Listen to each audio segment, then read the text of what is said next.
Assalamualaikum warahmatullahi wabarakatuh. Waalaikumsalam. Alhamdulillahirabbil alamin. Wassalatu wassalamu ala asyrafil anbiya'i wal mursalin wa ala alihi washabihi ajma'in. Rabbi shrah li sadri wa yassir li amri wahlul 'uqdatam min lisani yafqahu qawli. Amma ba'du. Yang kami hormati dan muliakan pemirsa Tribuners, khususnya yang beragama Islam dimanapun kalian berada. Alhamdulillah kita berjumpa kembali dalam program Mutiara Islam Tribun Medan bersama Transitive Learning Society, Gerakan Total Produksi untuk Indonesia. Bersama saya Muhammad Rizky Ramon. Adapun tema kita pada Jumat pagi hari ini adalah tampil muda tanpa narkoba. Saat ini hadir bersama kita seorang narasumber yang akan memberikan wawasan dan pengetahuan terkait dengan tema hari ini.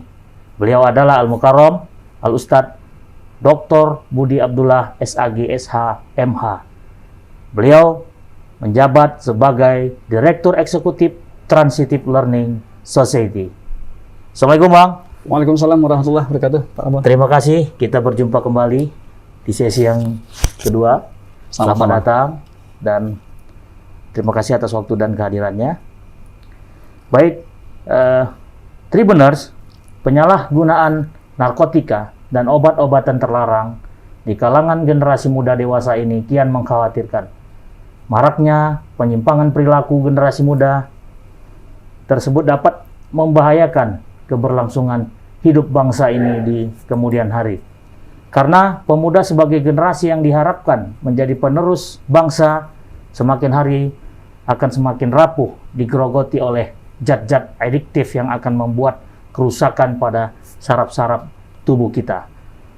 Apa tindakan dan upaya yang harus kita lakukan? Mari kita langsung tanyakan dan diskusikan bersama Bang Budi Abdullah. Bang, ini Siap, kita langsung masuk ke pertanyaannya, Bang. Ya. Apa dan bagaimana sesungguhnya narkoba dari persepsi Abang sebagai Direktur Eksekutif Talas? Silakan, Bang. Baik, terima kasih Pak Ramon. Assalamualaikum warahmatullahi wabarakatuh. Waalaikumsalam warahmatullahi wabarakatuh. Para pemirsa Tribuner dimanapun Anda berada, pertama sekali marilah kita bersama-sama mengucapkan syukur kepada Allah Subhanahu wa Ta'ala atas limpahan berkah dan rahmatnya kita hingga sampai saat ini masih diberikan kesehatan, dan mudah-mudahan dalam sisa hidup kita yang kita lanjutkan ini dapat melakukan hal-hal yang positif sehingga kita nanti menjadi hamba-hamba yang beruntung di kemudian hari. Kemudian salawat beriring salam kita sampaikan keharibaan junjungan kita Nabi besar Muhammad Rasulullah sallallahu alaihi wasallam yang telah bersusah payah ya, mendidik umat ini sehingga sampai kita kepada cahaya yang selama ini kita berada dalam kegelapan, alam jahiliyah. Dengan kehadiran Rasulullah Muhammad SAW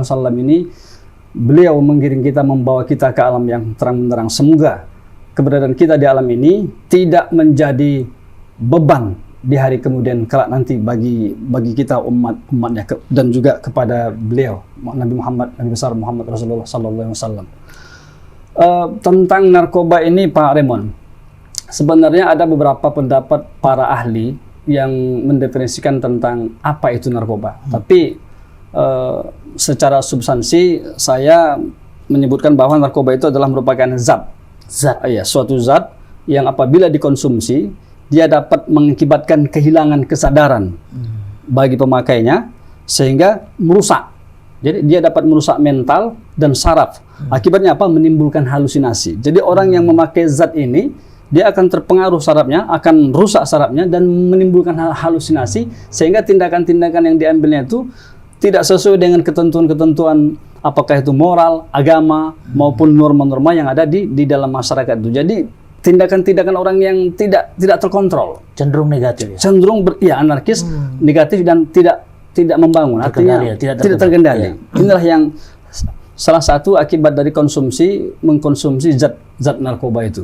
Jadi bagaimana upaya kita untuk menghindari narkoba ini? Sebenarnya Pak Ramon, ada beberapa waktu lalu Wapres kita Bapak Muhammad Ma'ruf Amin itu itu menyampaikan pada kegiatan ada Hari Anti Narkoba, dia menyampaikan tentang data sudah berapa banyak sebenarnya generasi muda Indonesia ini yang rentan yang sudah memakai narkoba. Berdasarkan data BNN mungkin ya? Iya, data yang digunakan. Sebenarnya data narkoba ini Pak Ramon tidak sama dia, berbeda-beda. Jadi ini hanya data yang kita gunakan berdasarkan dari apa yang disampaikan oleh Pak Wapres, Pak Ma'ruf Amin. Mungkin ada yang di luar itu yang sama sekali tidak terdeteksi. Iya. Nah, jadi di tahun 2017 ya, di tahun sebelum pandemi itu disebutkan bahwa remaja pengguna ya narkoba itu sebesar 4 juta. Rentang usia yang terkena itu dari 10 tahun sampai dengan 49 tahun. Jadi pada data 2017 itu sekitar 4 jutaan. Kemudian di tahun 2019 menaik lagi menjadi 5 jutaan. 5 jutaan. Sehingga data-data yang digunakan yang kita lihat mengenai ini kan sangat riskan, sangat mengganggu kita. Begitu sudah luar biasanya narkoba itu merusak, memasuki atau dikonsumsi oleh para remaja. Jadi kemudian Wapres juga menyatakan bahwa lebih kurang 4 juta lebih itu pada tahun 2018 pelajar sudah menggunakan narkoba. Jadi pada tahun 2018 itu 4 juta lebih. Ini data dari apa yang disampaikan oleh Pak Wapres Ma'ruf Amin tentang data-data remaja yang telah dekat atau bersentuhan dengan penggunaan narkoba. Jadi ini yang terdata. Mungkin saja seperti kata Pak Ramon tadi, ada beberapa remaja-remaja kita ya yang tak terdeteksi. Iya, terdeteksi. Jadi ini sangat mengkhawatirkan kalau sudah sampai nanti pemuda-pemuda kita ini, remaja-remaja kita ini terlibat atau misalnya bersentuhan dengan narkoba, kita bisa bayangkan bagaimana generasi bangsa ini ke depan. Ya. Dan setiap tahunnya tumbuh dia ya, Bang. Dan setiap tahunnya terjadi peningkatan. Kita lihat dari data yang digunakan Pak. Ini data yang digunakan Pak Ma'ruf Amin. Tapi kalau kita ambil data dari BNN, itu menyebutkan bahwa 57% sudah pelajar itu bersentuhan menggunakan narkoba tadi. Ini yang BNN 57%. Saya juga belum lihat data yang mana yang diperoleh oleh BNN tadi. BNN. Iya, mungkin juga ada data yang berkaitan juga dengan yang disampaikan Pak Wapres tadi. Jadi kita perlu sebenarnya menghimbau kepada pemerintah itu bagaimana supaya data tentang penggunaan narkoba yang para remaja ini perlu betul-betul dibuat satu data yang akurat sehingga masyarakat nggak bingung berapa sebenarnya jumlah generasi muda itu yang sudah terpapar atau bersentuhan dengan narkoba. Sehingga dengan adanya data yang lengkap nanti diperoleh pemerintah, ini akan memudahkan pemerintah dan kita semua bagaimana supaya kita bisa dapat meminimalisir supaya pemuda-pemuda ini tidak berkelanjutan bersentuhan dengan narkoba. Dan ini angkanya kalau menurut Bang Budi emang sangat mengkhawatirkan ya kalau dilihat dari sisi peningkatan persentase. Nah ini kalau sebenarnya Bang, jenis-jenis narkoba itu seperti apa aja sih Bang yang bisa kita kasih gambarannya ke Tribuners? Baik, sebenarnya jenis narkoba ini ada beberapa macam itu Pak Raymond. Ada yang bersifat misalnya seperti zat-zat adiktif yang di obat-obatan seperti itu kan. Ada juga yang misalnya seperti serbuk serbuk-serbuk yang seperti morfin. Yang kita itu kan kalau dikonsumsi juga bisa mengakibatkan halusinasi dan juga mempengaruhi saraf otak bekerja. Tapi secara medis kan itu diperbolehkan Bang kalau untuk zat-zat seperti itu. Iya, baik. Untuk keperluan medis sebenarnya dalam hal misalnya ada orang yang membutuhkan itu kan harus ada melalui izin resep dokter, Pak Raymond. Tidak seperti misalnya sembarangan. Ya. Kita misalnya ada orang yang sakit, ada yang operasi. Memang ada dokter-dokter yang menggunakan bius itu sebagai solusi supaya pasien ini tidak mengalami rasa sakit misalnya ketika di operasi atau misalnya ketika diamputasi atau misalnya diambil tindakan medis, itu memang diatur di dalam undang-undang kesehatan, boleh ya. Nah, baik, jadi selain daripada seperti yang Pak Raymond katakan tadi tentang jenis-jenis itu, ada juga yang bersifat misalnya suntikan. Suntikan itu ada juga yang bersifat tablet tablet, pil. Pil seperti yang kita lihat dulu kalau masa-masa dulu ada ektasi, ada pil-pil yang bisa mempengaruhi saraf. Betul. Dan ada juga yang bersifat tanaman seperti misalnya yang golongan-golongan satu itu ganja seperti itu. Jadi banyak sebenarnya variasi bentuk dari narkoba itu. Jenis-jenis narkoba jenis-jenis itu, narkoba ya. itu, Pak Raymond. Jadi kalau kita pandang dari perspektif Islam lah Bang ya. Iya. Ini kan tadi kita berdiskusi terkait data yang sudah Iya. dipaparkan oleh beberapa institusi, terus juga jenis-jenisnya. Nah, kalau Islam sendiri melihat narkoba ini Bang, apa yang Abang bisa sampaikan lah terkait perspektif Islam? Baik. Yang jelas ini haram pasti. Haram. Haram. Haram. Nah, Karena kira-kira merusak. apa yang konteksnya seperti apa Bang kalau di Islam? Baik, Islam itu adalah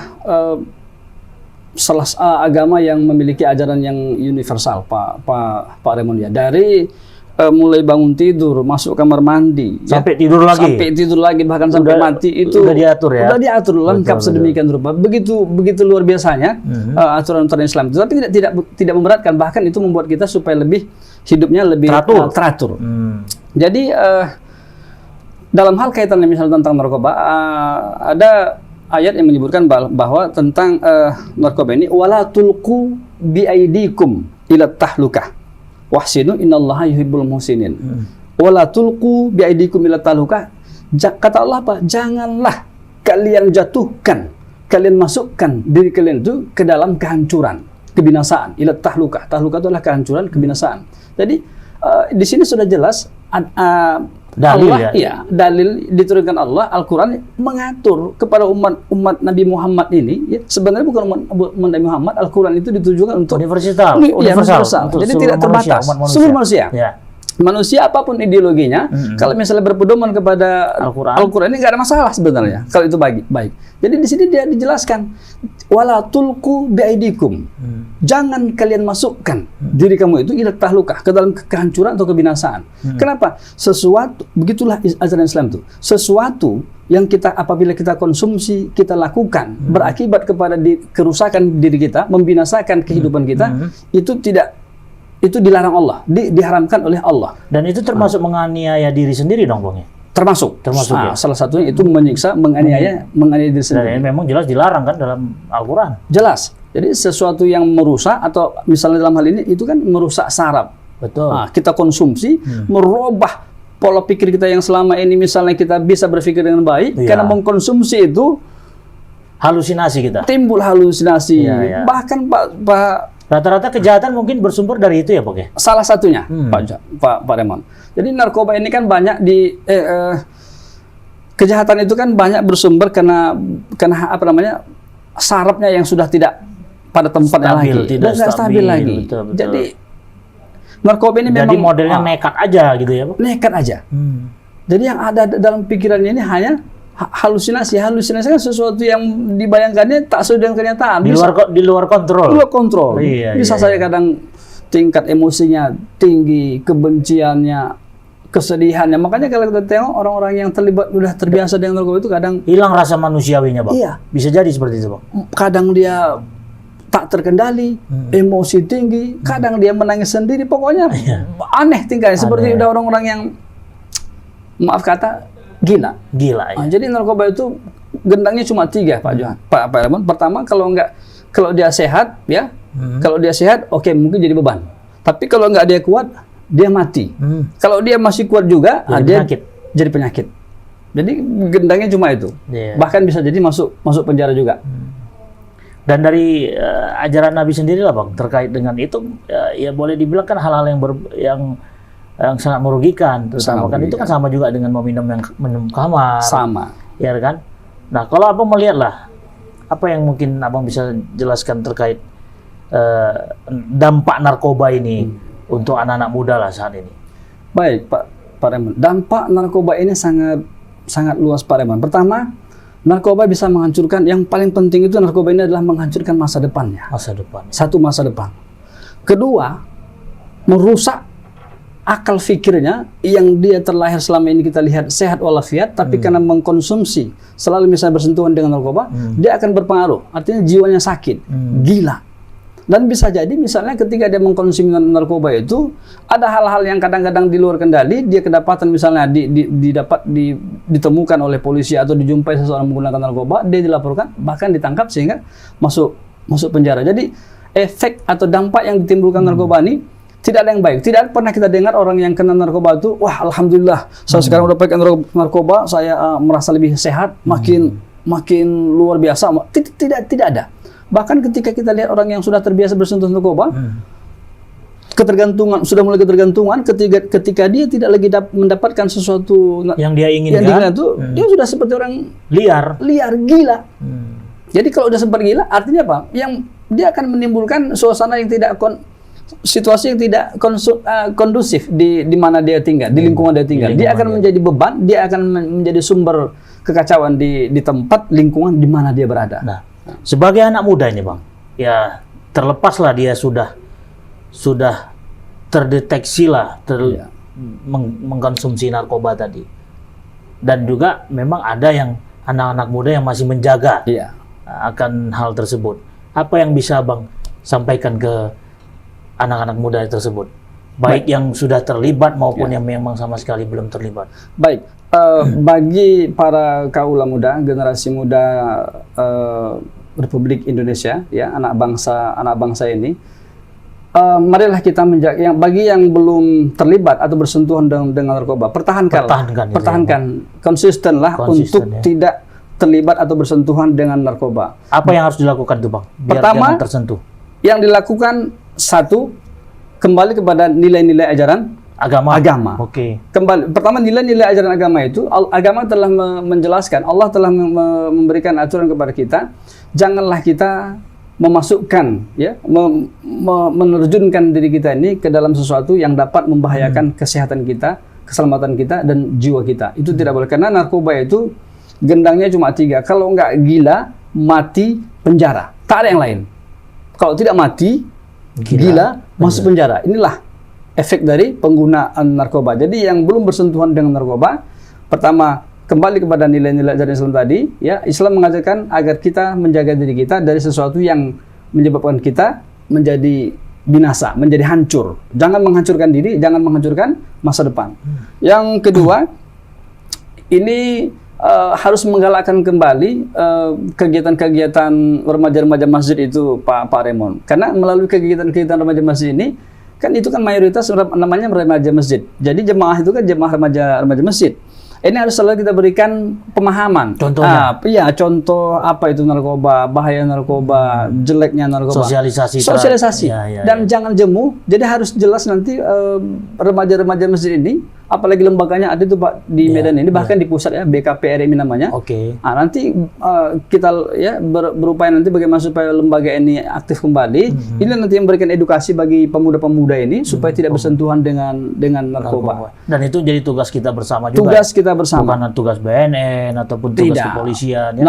Kalau narkoba ini mungkin ya strata keluarga terkecil, ya orang tua juga harus berperan aktif. Pertama sekali memang dari keluarga itu.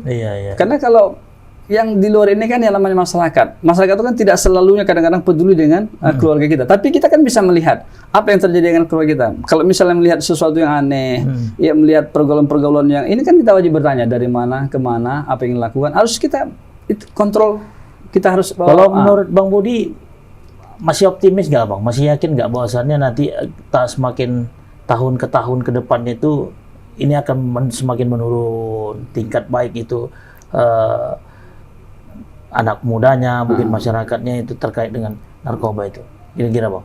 Insya Allah kalau keyakinan itu ada, Pak Raymond. Tapi kan kita tidak cukup hanya berdasarkan kepada keyakinan. Betul. Jadi harus ada juga. Iya, ada upaya kita. Ada upaya dalam hal ini misalnya bersinergi. Walaupun narkoba itu tidak menjadi kewajiban kelompok atau institusi tertentu, ya, tapi setidaknya pemerintah yang menjalankan roda penyelenggaraan negara ini, mereka harus juga lebih intens lah, lebih rutin bagaimana supaya penanganan terhadap pemuda-pemuda ini tidak terlibat atau bersentuhan narkoba ini harus betul-betul digalakkan. Misalnya melakukan kerjasama dengan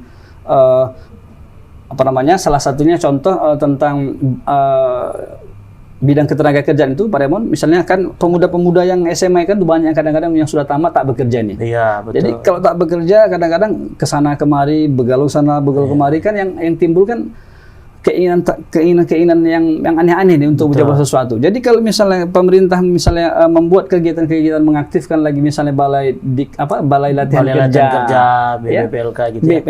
BLK itu pemuda-pemuda ini nanti bekerja sama misalnya dengan lingkungan, mana pemuda-pemuda yang baru tamat itu yang pengangguran tak bekerja, kita didik nih. Betul, Bang.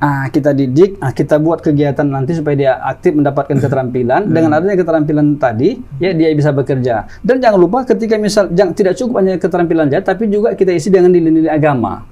Nilai-nilai agama. Alhamdulillah Pak Raymond, Talas dalam hal ini ada membuat satu bidang yang nanti konsen dalam bidang penanganan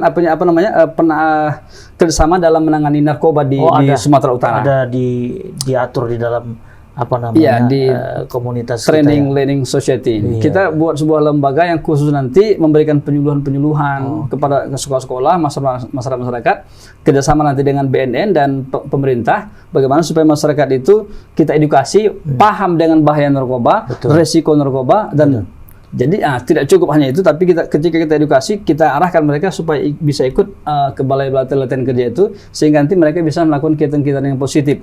Tidak lagi terlibat dengan orang-orang yang bersentuhan dengan narkoba. Jadi kalau misalnya saya lihat sendiri sih Talas ini ya Bang ya, kalau Talas itu kan istilah Transitive Learning Society. Ini kan concern kali dengan anak-anak muda itu ya. Nah, apalagi dengan gerakan total produksi. Itu mungkin bisa menjadi salah satu upaya ya untuk menghindari lah anak-anak muda terlibat dengan narkoba itu. Mungkin bisa lebih dijelaskan lagi Bang tentang total produksi seperti apa itu Bang yang memang bisa disosialisasikan. Salah satu kehadiran didirikannya Transitive Learning Society ini adalah sebagai bentuk kepedulian bagaimana supaya generasi muda milenial ini memiliki produktivitas tinggi. Artinya selama di usia yang milenial ini, di usia yang muda ini, mereka kita sampaikan agar berpikir dan bertindak produktif. Jadi produktif. Apa yang bisa kita hasilkan misalnya? Banyak. Masa muda itu Pak Raymond itu masa yang luar biasa, kata Romai Rama. Masa yang paling indah lah ya. Masa yang pokoknya kreativitas berpikirnya, rasa ingin tahunya, semangatnya, potensi, pokoknya nggak ada capeknya. Kalau potensi yang seperti ini bersentuhan dengan narkoba, hancur. Tapi kalau potensi pemuda yang kreatif, inovatif, energik, ingin tahu, kita arahkan ya ke jalan-jalan yang baik tadi itu dengan posisi dengan keberadaan Talas ini, insya Allah generasi muda itu akan dapat nanti mengisi kekosongan ketika misalnya ini kan masa-masa muda ini kan masa-masa untuk dipersiapkan sebagai generasi penerus Pak Raymond ya. Habis masa-masa yang di atas ini yang 50-60 tahun ini, siapa lagi yang menggantikan posisi itu kalau tak generasi muda ini? Kalau sempat mereka hancur karena narkoba, berarti kita kehilangan berapa generasi itu. Makanya gerakan Transitive Learning Society ini untuk membuat anak muda itu menjadi tampan dalam arti sesuai topik kita ini Bang. Apa tadi Bang? Hidup muda tanpa narkoba. Oke, jadi itulah ya harapannya Bang ya. Jadi biar jangan sampai anak-anak muda saat ini bersentuhan dengan narkoba. Jangan bersentuhan dan jangan mencoba-coba untuk mencoba aja pun jangan. Betul. Nah, pesan Bang terakhir dari obrolan kita kali ini. Baik, assalamualaikum warahmatullahi wabarakatuh. Saya ulangi, assalamualaikum Pak Raymond. Pesan saya termasuk juga kepada saya ini, kepada kita semua, Pak Raymond, ya, generasi muda ini pertama, dan Tribuners juga, dan warga Tribuners milenial. Pertama, hindari narkoba. Narkoba itu tidak baik untuk kesehatan dan narkoba hanya menjadikan hidupmu sengsara, mengakibatkan dirimu dalam kehancuran sehingga apa yang ingin kita capai buyar semua. Kenapa? Kita tidak lagi punya pemikiran yang sehat karena saraf-saraf kita terganggu. Yang ada di dalam pikiran kita hanyalah halusinasi. Jadi mari kita bersihkan diri, mari kita jauhkan diri kita dari narkoba. Yang kedua, kita kembali kepada nilai-nilai ajaran Islam, agama ya. Ajaran Islam ini tidak bertentangan dengan ajaran apapun. Jadi di dalam ajaran Islam itu sudah jelas disebutkan bahwa wala tulqu biaidikum ila tahlukah. Janganlah kita menjatuhkan diri kita ini ke jurang kehancuran atau kebinasaan. Narkoba adalah biang kehancuran, biang kerusakan. Oleh karena itu, mari kita hindari narkoba sehingga kita dapat terhindar dari yang namanya kehancuran atau kebinasaan masa depan yang baik. Saya tambahin, Bang. Ya, Narkoba adalah musuh bersama. narkoba, ya betul. Iya. Narkoba musuh bersama. Narkoba secara hukum, Pak Johan, Pak Aryaman, narkoba ini adalah kejahatan yang luar biasa. Jadi penanganan narkoba juga Harus maksimal. harus maksimal dan harus luar biasa, seperti yang namanya kejahatan luar biasa itu pengendaliannya tidak sama dengan kejahatan seperti biasa.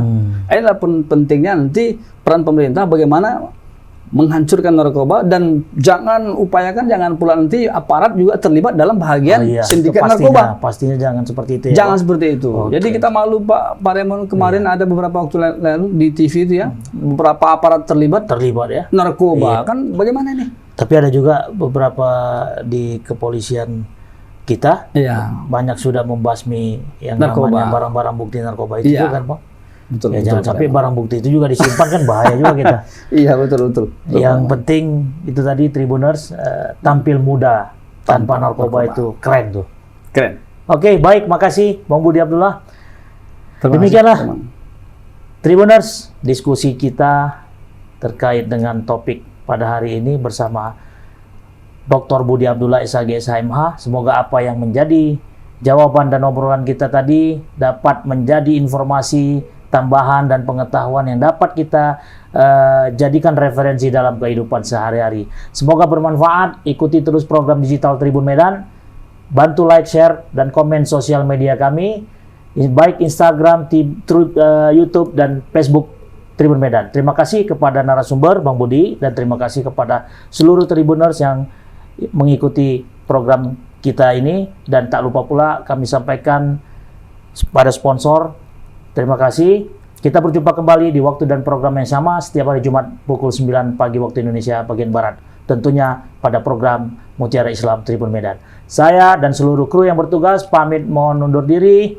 Subhanakallahumma wa bihamdika asyhadu an la ilaha illa anta astaghfiruka wa atubu ilaik. Billahi taufik wal hidayah. Wassalamualaikum warahmatullahi wabarakatuh. Waalaikumsalam warahmatullahi wabarakatuh. Makasih, Pak Raymond.